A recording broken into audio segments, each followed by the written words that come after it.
Hi, this is Math 8, Unit 6, Lesson 10, our last one of this unit, using data displays to find associations. So it says, for a survey, students in the class answered these questions. Do you play a sport? And do you play a musical instrument? Here's a two-way table that gives some results from the survey. Complete the table, assuming that all students answered both questions. Okay, so we want to fill in the table here based upon the numbers that were given. Remember, on the way a two-way table works is we just simply need to add up our rows and our columns, and they should add up to be a good number that we're looking for. So 5 plus what number gets you to 16? Well, I can also think about 16 minus 5 is going to be 11. So 5 plus 11 is 16. We're good there. I can go back this way. 25 minus 15. What's left over for this column? We would say 10. So 10 plus 15 is that. So now to row, I should say. So now to go this way, 5 plus what number gets you to 10? 5. 11 plus what number gets you to 15? 4. And 5 plus 4 is 9. And double checking, 16 plus 9 is 25. Okay, so that's how you complete that table real quick. To the nearest percentage point, what percentage of students who play a sport don't play a musical instrument? So play a sport and don't play a musical instrument. So what percentage of the people that play a sport don't do an instrument?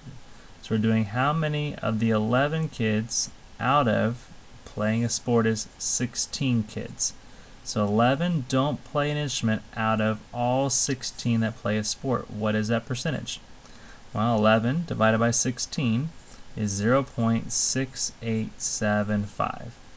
And so a percentage point, we're going to move it there. It's a 68.75. And since it wants to know the nearest percentage point, we're going to round that up to 69%.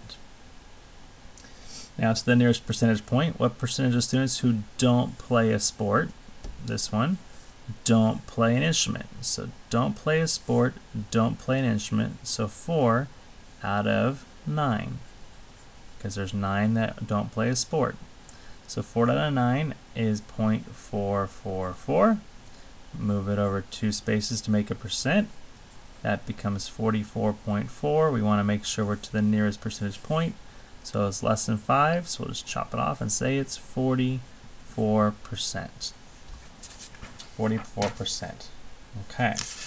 Now, your teacher says they're going to give you a two-way table of information about the number of people in your class who play sports or musical instruments.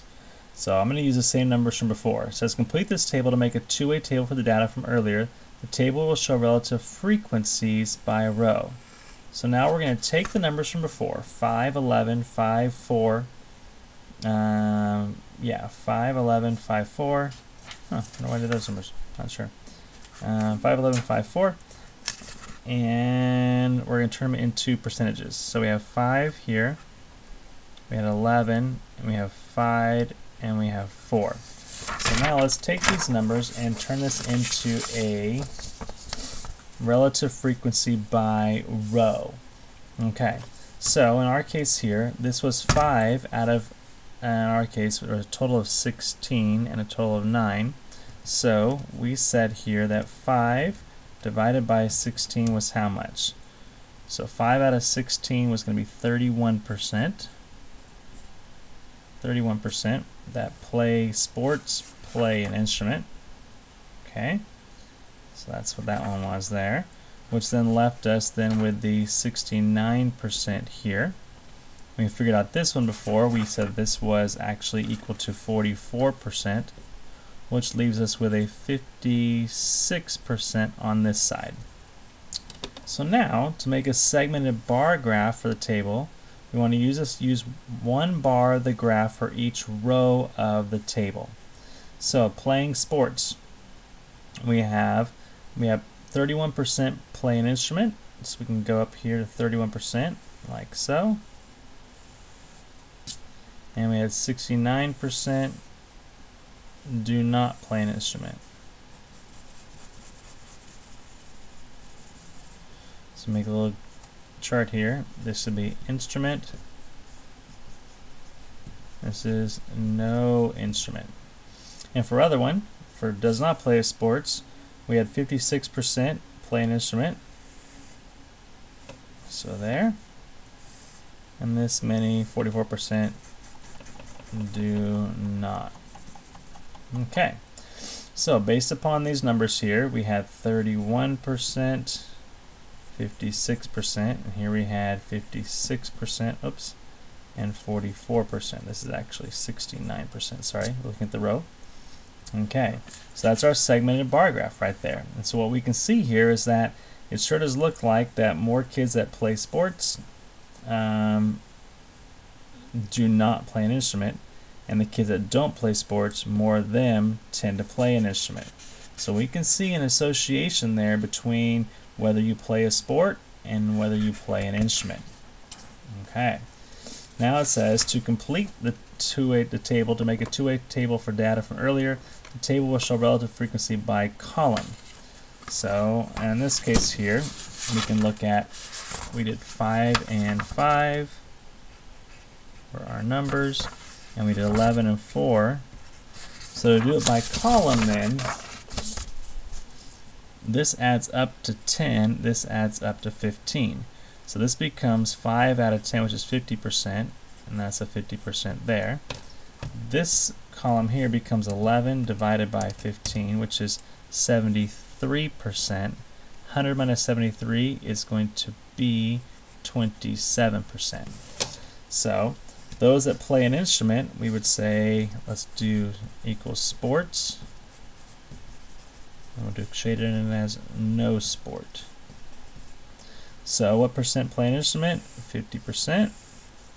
And what plays sports? 50%. And which don't? 50-50. Okay. Now when we go this way, for the people that do not play an instrument, 73% play sports, and 27 do not play sports.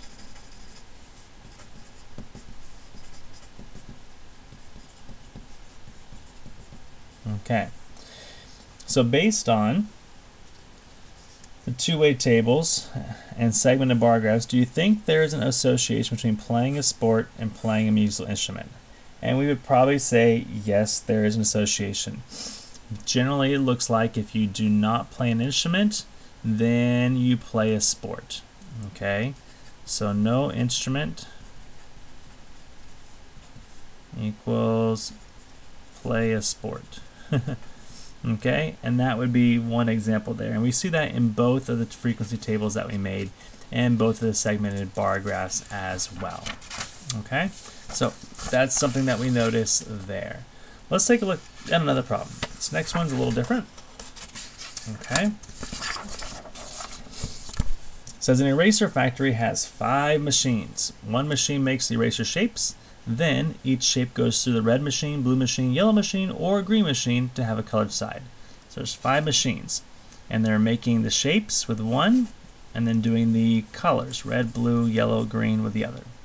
The manager notices that an uncolored side of some erasers is flawed at the end of the process and wants to know which machine needs to be fixed. Which machine needs to be fixed? The shape machine or some of the color machines. So we're looking at shape or some of the color. Something's wrong. So here's the data that we have. For the red ones, blue, yellow, green, unflawed, and flawed. So we're going to look for where are the problems at. It says, work with a partner, and each of you should make one segmented bar graph for the data in the table. One should be for each row, and the other should do for the column. Okay? So let's take a look here what we're going to do. Let's break this apart here into 2 segments. So one's going to do the row, one's going to do a column. Okay, so if we go by the row one here, then I want to find a percent going across the row. So I have my total. So 285 divided by 300, 285 divided by 300 gives me 95%, which leaves with a flawed a total of 5%. Okay, so in terms of the red, 95% are unflawed and 5% are flawed. So we can make a little chart here. Here's our red, our blue, our yellow, and our green. And we have 25, 50, 75, 100. And of the red, we can do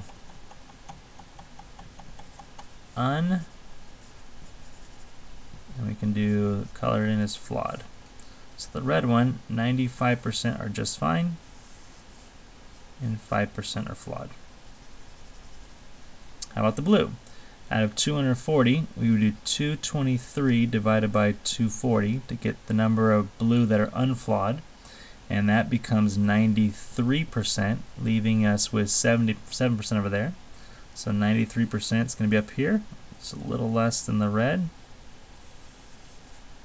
And flawed is right there. Great. Of the yellow, 120 divided by the total, 200. 120 divided by 200 is 60%, which leaves 40% flawed. So the yellow, 60% are okay, but then 40% are not okay. That seems to be an issue. And for green, 195 divided by 260, that gets you 75% are unflawed and 25% are flawed.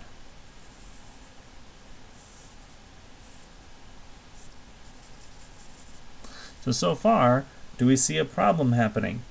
Yep, we can see there's definitely a problem with the yellow one and definitely a problem with the green one in comparison to the red and the blue. That's going across the row, right? That's our row. Now let's take a look at the columns. For the columns, we're comparing unflawed with flawed, 25, 50, 75, 100. And we have red and blue and yellow and green. Okay, so let's see what we have here going down. All right, so there's 823 of the unflawed. So I want to find a percentage going down here. So 285 divided by 823 is 35%. 223 divided by 823 is going to be 27%.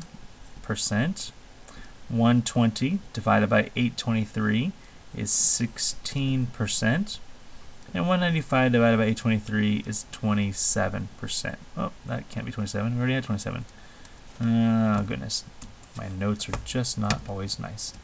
So let's try 223 divided by 823 is 27 there. And then 195 divided by 195 divided by 823 is 23%. Sorry about that. Okay. So for the unflawed, I have 35% is red, so we're going to go up about 35. The blue is 27, so that's about a whole length, right? Yellow is 16%. So we're at here.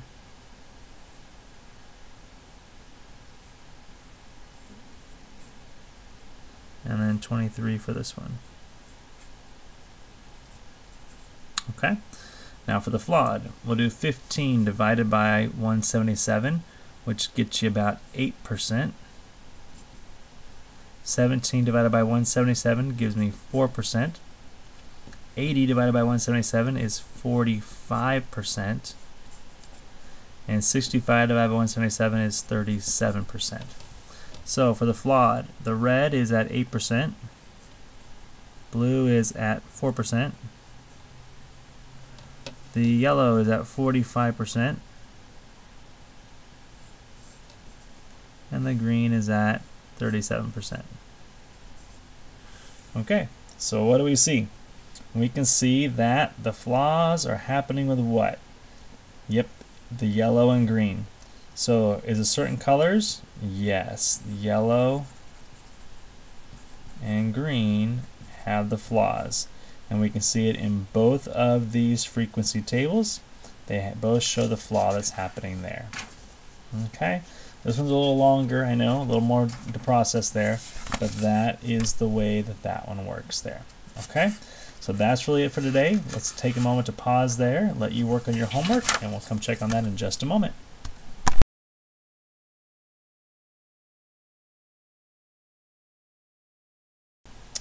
Alright, homework time. An ecologist is studying a forest with a mixture of tree types. Since the average tree height in the area is 40 feet, he measures the height of the tree against that. So is it taller or less than or shorter than 40? He also records the type of tree. The results are shown in the table. So we have the type over here, and we have compared to 40 feet here, under and over. So is there an evidence of association between the tree height and the tree type? So is there a connection between how tall a tree is and the type of tree that it is? That's what we want to know here to see what you can do. So here we have 45, 30, 14, 10. If you looked at just the numbers, it would look like, gosh, there's a lot more deciduous that are under 40 than there are evergreen. But it's important to know what are these as a percentage. So this graph here puts them as a percentage for us. And we can see that the under 40 feet of the deciduous is here, and the under 40 of evergreens here. The 40 feet or taller is here and here. These numbers are not that far apart, are they? So as a percentage, and we kind of guessed here about where this is going to be, this looks like maybe about 35–40%. Okay? And so you could see actually what it would be, but these percentages, the differences here, are so small, we would say that there is no association between them because there are such similar percentages happening between here and here. Okay? And so again, if you did the math on this, on the deciduous one, you would say, well, this is that are under, or sorry, 40 feet or taller. You have 30 of them out of 75, which is going to be 40%, as we said. And this is 10 out of 24, which is 42%. That's a pretty close percentage, which leaves this at 60% and leaves this at 58%. So there's not a noticeable difference there to say that one type of tree is going to be taller or shorter than the other based upon the data we have here. Alright, next up. It says workers at an advertising agency are interested in people's TV viewing habits. They take a survey of people in 2 cities to try to find patterns in the types of shows they watch. The results are recorded in the table and shown in a segmented bar graph. So a table and a bar graph. Is there evidence of different viewing habits? So here we have Chicago, and we have numbers. Hard to compare just numbers, right? Percentages help me, a bar graph helps me. Numbers, I'd have to do some work to see if there's any difference here. But overall, you can see in Chicago, there's definitely more people that like comedy.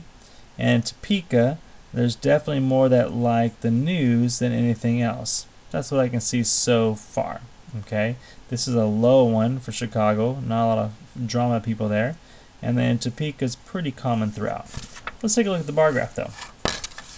When we look at the bar graph, what do we notice? Well, again, same thing. We can see that Chicago seems to be a comedy town. Okay, so I could say that it looks like, in terms of association, that people in Chicago enjoy comedy a little more than other shows. And then we could say that in Topeka really seems to like its news more than anything else.